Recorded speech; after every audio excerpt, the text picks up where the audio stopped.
အဘာသာ3ရုပ်ရှင်ကတော့အားလုံးဆောင်မြို့နေကြတဲ့အတန်းအကြည်ပါရှင်းနဲ့ထွက်ရှိလို့လာပါပြီဒီတစ်ခါမှာတော့မိသားစုရဲ့တာကြီးနယ်ရီယာဆုံးရှုံးလာတဲ့ဝန်내မှုတွေကိုကြိုဖြတ်ပြီးပန်ဒိုရာမှာဘဝတစ်ပြန်လဲတိစောက်ခဲ့ကြပါတယ်ဒါပေမဲ့သူတို့ရှင်မှာလူသားစစ်တပ်တင်ကမက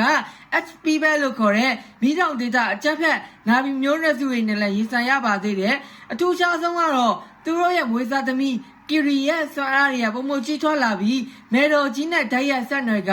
စစ်ပွဲအဆုံးအဖြတ်ကိုပြောင်းလဲပေးမဲ့သူဖြစ်လာခဲ့ပါတယ်လူသားရန်သူနဲ့ကိုမျိုးနဲ့သူရန်သူနှစ်ဖက်ကြားထဲမှာ